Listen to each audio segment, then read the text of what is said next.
The Galactic Council watched Earth for hundreds of years. They saw humans grow from simple tool users to space travelers. The Council found humans interesting because they learned new things so quickly, but they worried about all the wars in human history. 12 very old alien species made up the Council. They kept peace across the galaxy for thousands of years by talking to each other and working together. In the year 2079, something big happened. A human ship called Horizon was exploring near Pluto when it found something strange, a jump gate. This discovery changed everything. Captain Lily Morgan and her crew became the first humans to meet aliens. The Council welcomed them, but with caution. They invited Earth to join their peaceful group with normal rules. Humans would get amazing technology and protection if they promised not to fight or make weapons. This rule was called the non-aggression doctrine, and it had kept the galaxy peaceful for a very long time. For the first time ever, all countries on Earth agreed to work together. They formed the Global Coalition. President Alan Hayes signed the treaty while people all over Earth celebrated. For 10 years after that, humans became part of galactic society. They built homes on planets the Council approved and learned from alien teachers. Peter Collins was the science director for Earth. He led the way in using Council technology to fix Earth's biggest problems. Soon, diseases that once killed millions were gone. Energy was cheap and clean. The damaged environment began to heal. It seemed like a perfect time for humans. But not everything was perfect. Many alien species in the Council thought of humans as children who needed strict rules. They limited where humans could go in space and what technology they could develop. These limits made many humans angry, though they didn't say it out loud. "We've been exploring space for decades," said Captain Morgan during a private meeting with other ship captains. "Now these aliens tell us where we can and cannot go? It feels wrong." President Hayes tried to keep everyone calm. "We must be patient. The Council has been managing galactic peace for thousands of years. We must earn their trust." Most humans followed the rules in public, but in private, some began to question them. When scouts from Earth found a planet rich with valuable minerals just outside Council territory, they didn't report it. They named the planet Novus and kept it secret. This was the beginning of humans breaking the rules. Frank Bennett was one of these scouts. He stood on a hill overlooking the valley where they planned to build the first settlement on Novus. The sky was purple-orange as the sun set. 2 small moons were just becoming visible. "If the Council finds out about this place, they'll take it from us," said Elena West, the team geologist who stood beside him. "Then they won't find out," Frank replied. "We've checked. Their sensor networks don't reach this far. We can build something here that's truly ours." Within months, small groups of trusted humans began traveling to Novus. They brought mining, equipment, building materials, and dreams of freedom from Council rules. By the end of the first year, over 500 people lived there in underground homes to avoid detection. They sent the minerals they mined back to Earth through secret channels. Meanwhile, at the Council headquarters in the center of the galaxy, the representative from Earth tried hard to get more rights for humans. Council member Zexatan, a tall, blue alien with 4 arms, always voted against these requests. "Your species is still young," Zexatan would say. "You must prove yourselves peaceful for at least 1 full generation before we can discuss expanding your territory." On Earth, military leaders like Vice Admiral Jack Wilson grew frustrated. "They treat us like children," he told President Hayes during a closed meeting. "While other species get to mine asteroids in 20 star systems, we're limited to our solar system and 3 nearby stars." "What would you have me do?" asked Hayes. "Start a war we cannot win?" Wilson didn't answer directly. "I'm just saying we should have options, Mr. President. The Council's ships are powerful, but they haven't fought a war in thousands of years. They've forgotten what it means to fight for what's yours." As the secret colony on Novus grew to over 5,000 people, Commander Sophia Miller ran it with strict rules to keep it hidden. Everyone worked hard, knowing they were building something the Council said they couldn't have.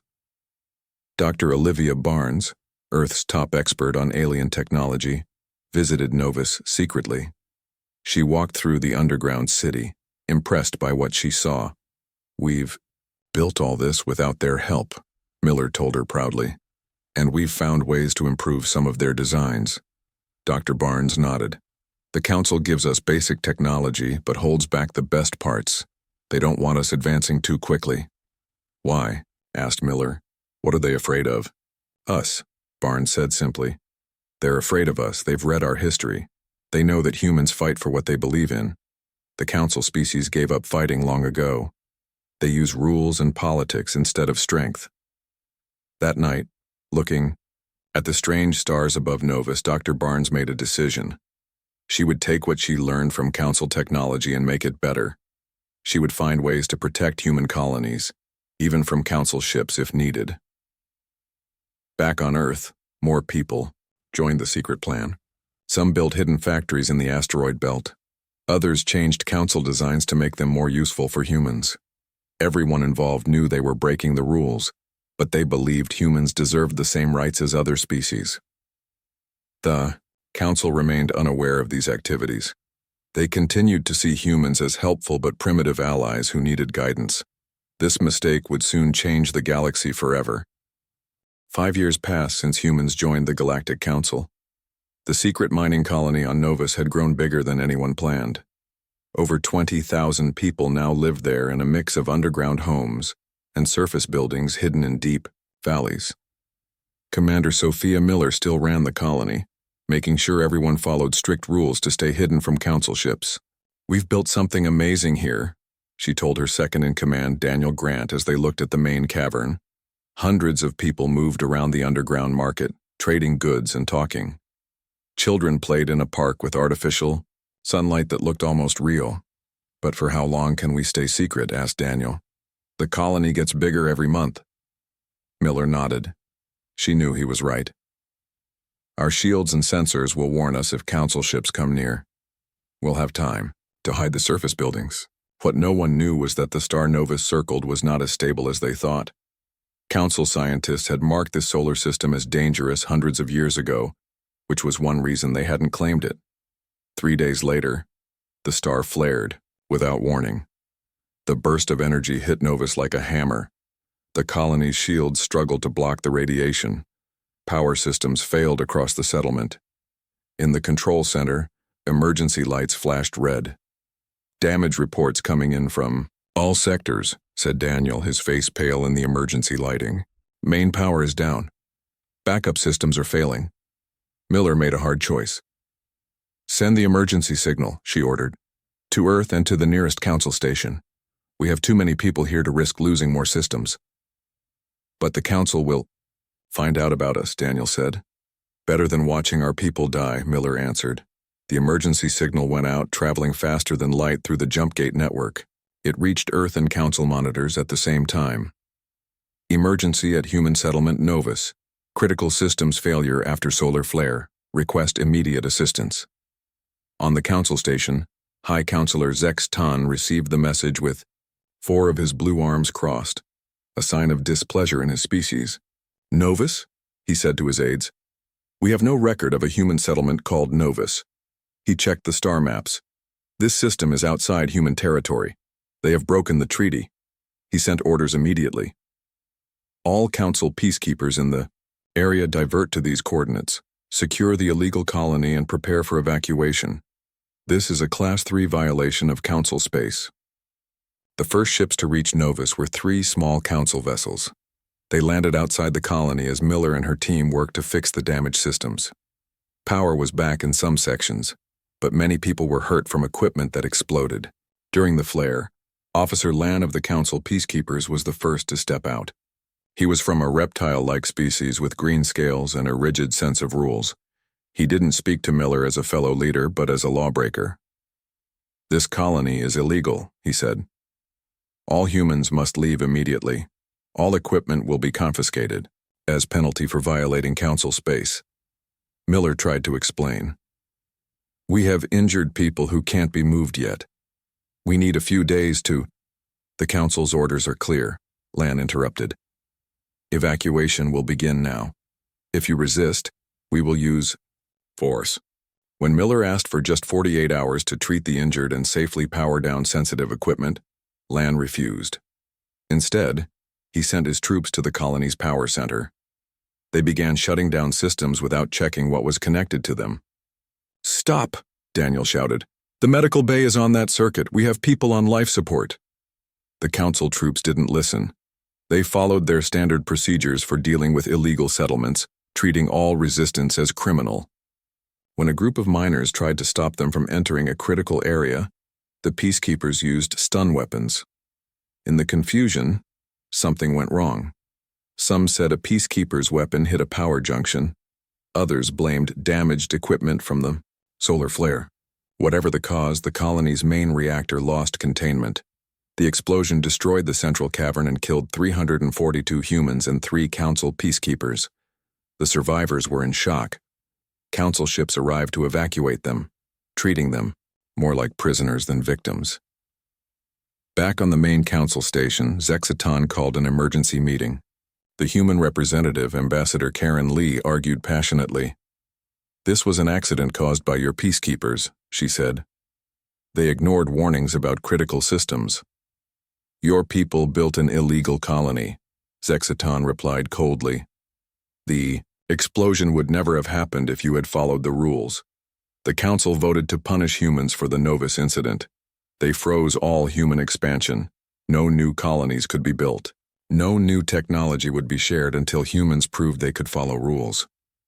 On Earth, the news of Novus hit hard. 24 hours of video recordings from the colony reached Earth before council ships blocked all transmissions. People watched council peacekeepers ignoring human leaders, saw them shutting down life support systems, saw the explosion and its aftermath. Vice Admiral Jack Wilson watched the videos in silence. His daughter had been on Novus, working as an engineer. She was among the dead. As he watched council peacekeepers treating injured humans roughly, loading them onto ships like criminals, his sadness turned to cold anger.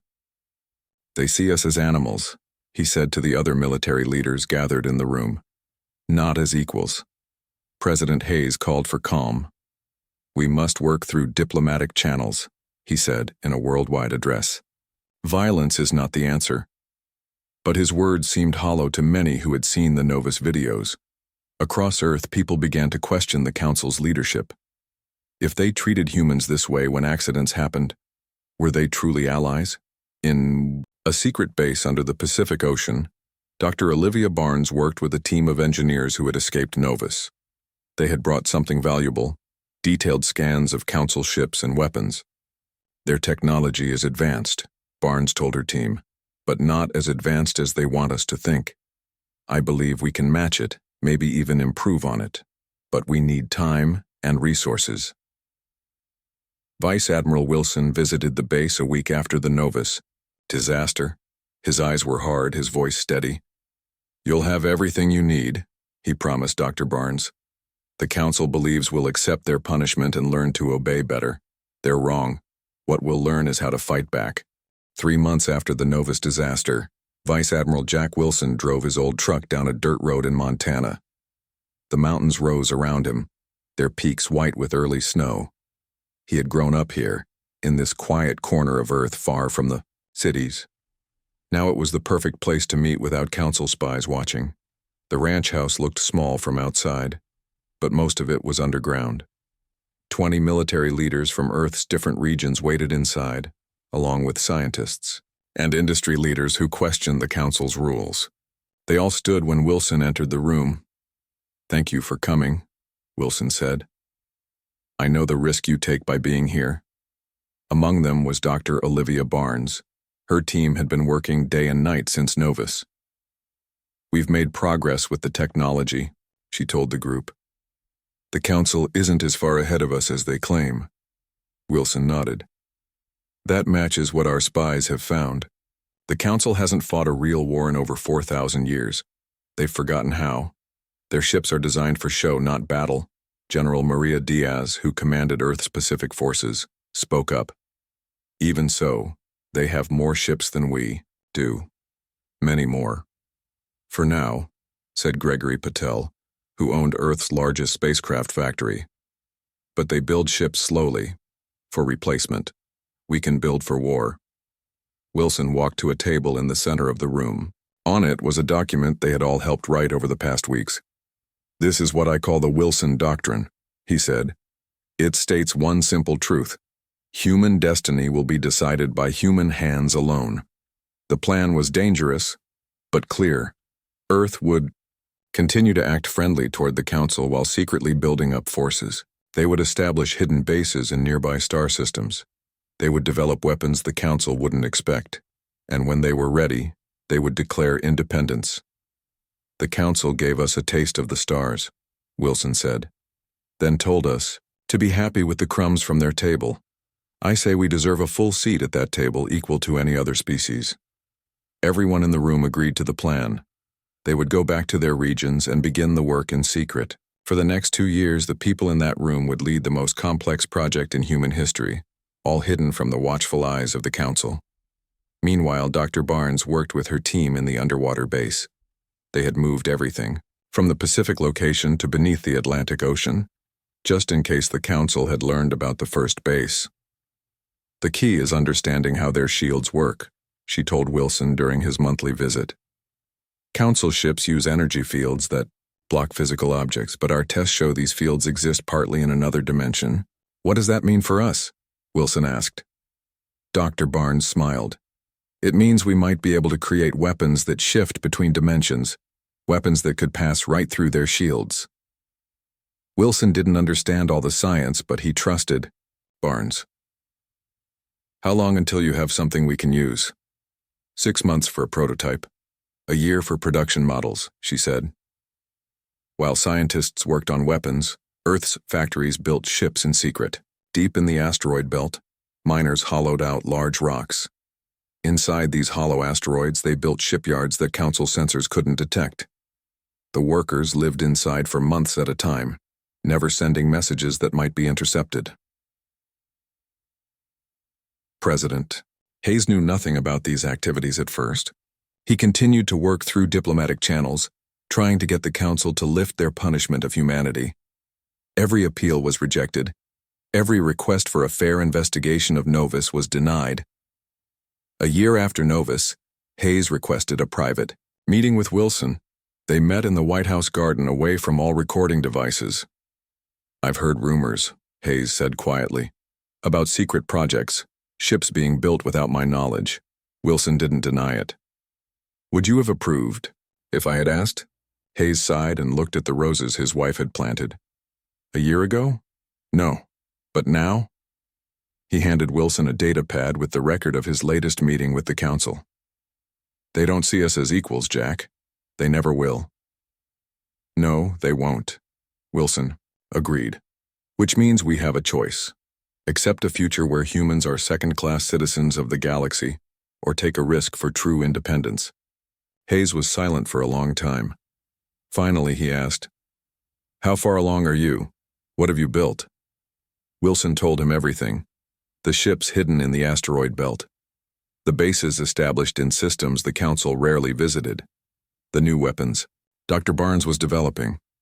"If we declare independence," Hayes said, "the Council will send ships to force us back in line. You know that?" "Yes," Wilson said. "And we'll be ready when they do." 2 more years passed. Earth continued to follow most Council rules in public. But in secret, the preparations grew. 60 new warships were built, each equipped with Dr. Barnes's dimension-shifting weapons. Thousands of soldiers trained to fight in space. Hidden bases were established on 10 planets outside Council-approved territory. Ambassador Karen Lee continued to attend Council meetings, never showing any sign that Earth's plans had changed. Her job was to buy time, to make the Council believe humans had accepted their place. Finally, the day came when Wilson believed they were ready. He met with President Hayes and the other leaders who knew about the plan. "Our fleet is in position," Wilson said. "Our bases are established. It's time to decide." Hayes looked tired. The years of dealing with the Council had aged him. "If we do this, there's no going back. We'll either win our freedom or lose everything." "The Council already took what mattered most," Wilson said quietly, thinking of his daughter. "Our dignity, our future. I'd rather fight and lose than live, forever on my knees." Hayes nodded slowly. Then we'll fight. He turned to his communications officer. Prepare a worldwide address for tomorrow morning, and send word to Ambassador Lee to return to Earth immediately. The next day, Hayes stood before the world's cameras. Billions watched as he delivered the most important speech in human history. Citizens of Earth, he began. For 7 years we have been part of the Galactic Council. We joined in friendship, offering our hand in peace. Today, with great sadness, I announce our withdrawal from the Council and the establishment of independent human territory in 10-star systems. His words traveled across space to the Council chamber, where they were met with shock and disbelief. We came to the stars in peace, Hayes finished. But we will not live among them on our knees. Across Earth, people held their breath, waiting for the Council's response. The moment humans abandoned peace, the galaxy would never be the same again. News of Earth's declaration spread across the galaxy at light speed. In the Great Council chamber, the representatives of 12 ancient species sat in stunned silence. For thousands of years, no one had dared challenge their authority. Now these humans, barely out of their Stone Age by Council standards, had claimed 10-star systems and declared independence. High Counselor Zexton's blue skin darkened with anger. This cannot stand, he said. If humans succeed, other species will follow. Everything we built will crumble. The Council voted quickly. They would send their enforcement fleet to Proxima Centauri, humanity's first colony outside the solar system. This show of force would make humans understand their mistake. The humans would surrender, the Council was sure. After all, every species respected Council power. At Proxima Centauri, Admiral Susan Powell prepared for the coming fight. Her flotilla included 30 ships equipped with Dr. Barnes's new technology. They were smaller than Council ships, but faster and more maneuverable. Powell had studied old Earth naval battles, learning tactics the Council had forgotten over their long peace. They'll come with overwhelming force, she told her captains during their final briefing. They expect us to see their numbers and give up. When we don't, they'll be confused. That confusion is our advantage. Powell's first officer, Nathan Chen, looked worried. Their ships have better shields and bigger weapons. True, Powell agreed, but they haven't fought a real battle in 12,000 years. Their captains train in simulators, not combat. We've been preparing for this fight. They haven't. 3 days later, the Council fleet arrived. 100 ships dropped out of by faster-than-light travel near Proxima Centauri. At their center was the massive dreadnought Eternal Justice, the pride of the Council fleet. It was 5 times larger than Earth's biggest ship. Commander Vrel of the Eternal Justice sent a simple message. You are in violation of Council law. Surrender immediately or be destroyed. Powell responded with equal simplicity. We decline. Vrel was surprised. According to Council records, inferior forces always surrendered when faced with such odds. It was the logical choice. When Powell's ships moved into attack formation instead, Vrel had to consult the combat manual. It had been centuries since anyone had actually used it. They're not following standard procedures, Vrel told his officers. The manual says primitive species should be intimidated by our superior technology. Perhaps humans don't read our manuals, his second-in-command suggested. The battle began with the Council ships advancing in a perfect formation. They expected to simply overwhelm the human vessels with their superior firepower. What happened next shocked them. Human ships accelerated at speeds that would have killed most Council species. They executed tight turns and complex maneuvers that Council ships couldn't match. When Council weapons fired, the humans were already somewhere else. Target their engines, Powell ordered. Use the displacement weapons exactly as planned. Human ships darted close to Council vessels, firing weapons that sent out strange pulses of blue energy. These displacement fields passed through the Council shields as if they weren't there, striking directly at engines and weapon systems. On the Eternal Justice, alarms blared.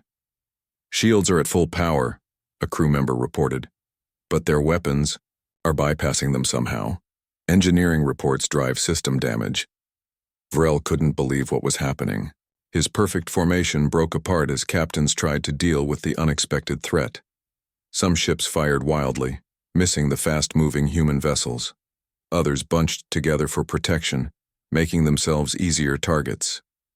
Powell watched the battle from her command chair. "They're breaking formation," she said. "Just like we predicted. They don't know how to adapt when their plan fails." She ordered her ships to focus fire on the Eternal Justice. 5 human vessels surrounded the massive dreadnought, hitting it from different angles with displacement weapons. The great ship's engines failed, then its weapons, then life support. "The Eternal Justice is disabled," Chen reported. "Other Council ships are beginning to retreat." Powell nodded. "Let them go. We need witnesses to tell the Council what happened here." As the remaining Council ships fled, Powell sent a message to Earth. "Proxima Centauri secure. Council fleet defeated. Minimal human casualties." When the news reached Earth, people celebrated in the streets. For the first time in known history, someone had defeated the Council in battle. President Hayes addressed the world again. "Today we've shown that humans will not be bullied or controlled," he said. "We fought only because we had to. We will defend what is ours, but we remain open to peaceful relations with the Council as equals, not as servants." On the Council homeworld, the news of defeat caused a crisis. Emergency meetings were called. Security forces were put on alert in case other species got ideas about independence. "How did they defeat our finest ships?" demanded the representative from the Talarian species, one of the oldest Council members. Zexton had no good answer. His military experts were still trying to understand what had happened. "Their weapons somehow bypassed our shields," he admitted, "and their tactics were unexpected." "Perhaps we have underestimated these humans," suggested the Jorian representative, the youngest Council member. "Maybe we should consider their offer of relations as equals." "Never," Zexton replied. "If we show weakness now, the entire Council system will collapse. We must prepare a larger fleet, overwhelm them with even greater numbers." But even as he spoke, reports came in of other species watching the battle recordings with great interest. The Nixvari, who had joined the Council only a century before humans arrived, were already asking questions about revising their treaty terms. Smaller species who had always accepted Council rule without question began to wonder if there might be another way. In her lab on Earth, Dr. Barnes watched the battle data with satisfaction. "The displacement weapons worked even better than we hoped," she told Wilson. "But the Council will adapt. They'll try to develop countermeasures." Wilson nodded. "Then we'll need to stay ahead of them. Can you improve the weapons further?" "Already. Working on it," Barnes said. "But more importantly, I'm thinking about faster-than-light communication. Right now, we have to use the Council's network to send messages between stars. If we developed our own system, we'd truly be independent," Wilson finished. "Make it your top priority. The Battle of Proxima Centauri changed everything. For thousands of years, the galaxy had known only one power. Now there were two, and, across countless worlds, the spark of independence had been lit. 5 years passed after the Battle of Proxima Centauri. The galaxy changed more in those 5 years than in the previous 1,000. The Human Alliance now controlled 27 star systems, with colonies growing on dozens of planets. There, fleets patrolled these systems, keeping Council ships away. For the first time in its long history, the Council had to make a peace treaty with a species they considered inferior. The Treaty of Alpha Centauri established borders between human, space, and Council territory. Neither side fully trusted the other, but both needed time. Humans to grow stronger, the Council to understand what had happened. Captain Aaron Davis stood on the bridge of the Alliance ship Defiance, watching the stars through the large front window. Her ship was the newest and fastest in the fleet, built with technology that didn't exist 5 years ago. Humans had learned quickly once freed from Council restrictions. "Captain," said her communications officer, "we're getting a transmission. From the jump gate, a ship is coming through." Davis nodded. "Is it the one we're waiting for?" "Yes, Captain. It's a Nixvari diplomatic vessel." The Nixvari were an interesting species. They looked somewhat like tall, thin humans, but with purple skin and 4 eyes. They had joined the Council only 50 years before humans discovered the jump gate. Now they were the first Council species to seek a separate agreement with the Human Alliance. "Inform Ambassador Hudson that our guests have arrived," Davis said. Kyle Hudson was waiting in the ship's conference room when the Nix-Vari delegation arrived. As Earth's top diplomat, he had helped write the Treaty of Alpha Centauri. Now he hoped to build new friendships beyond the Council. "Welcome aboard the Defiance," Hudson said to the Nix-Vari ambassador, a female named Telnak. "We're honored by your visit." "The honor is ours," Telnak replied. Her translator made her words sound slightly mechanical. "My people have watched humans with great interest since your Declaration of Independence. You've accomplished in 5 years what many species couldn't do in 100. Hudson smiled. "We had strong motivation. The Council didn't leave us much choice." "That is what we wish to discuss," Telnak said. "The Council's treatment of newer species. For too long they have decided which species can develop which technologies, which planets they can settle, even how fast they can grow." As they talked, Captain Davis received an important message from Earth. She excused herself from the diplomatic meeting and went to a private room to read it. The message came from Dr. Olivia Barnes, now the head of all science development for the Alliance. It was short but exciting. "Breakthrough achieved. FTL communication now possible without using Council network. Full rollout to begin next week." Davis smiled. This was huge news.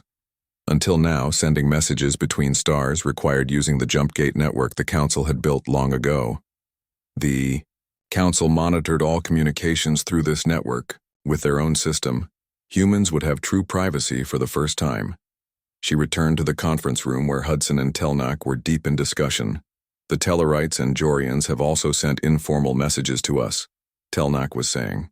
"They too question whether the Council's way is the only way." Hudson looked concerned. "The Council won't stand for this. They already call us troublemakers for defending ourselves.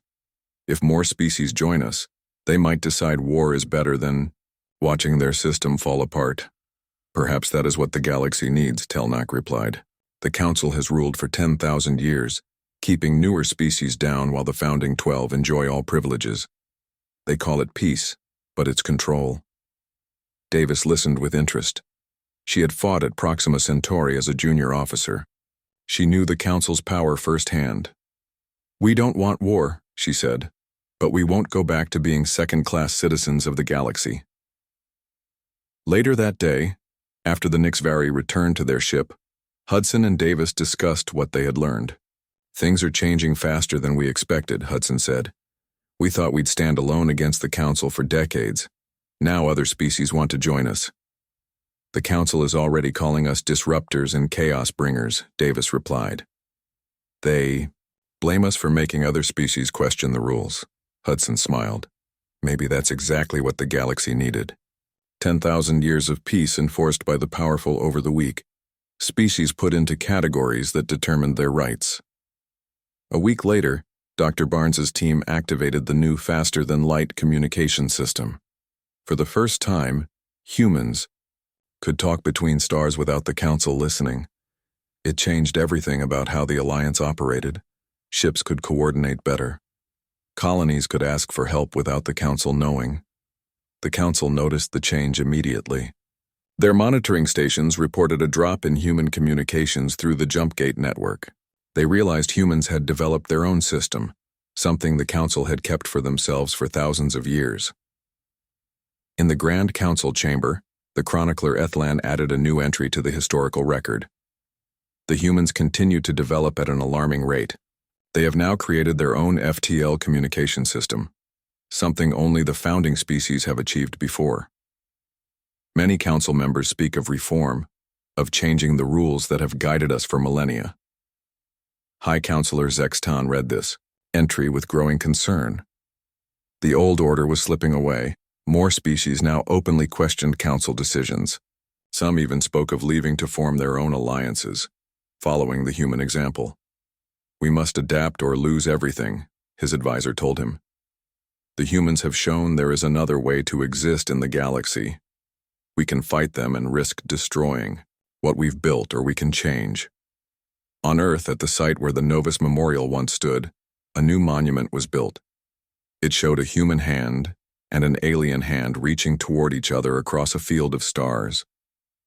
Below it, words were carved in stone: peace through strength, progress through freedom, a galaxy where all species decide their own path.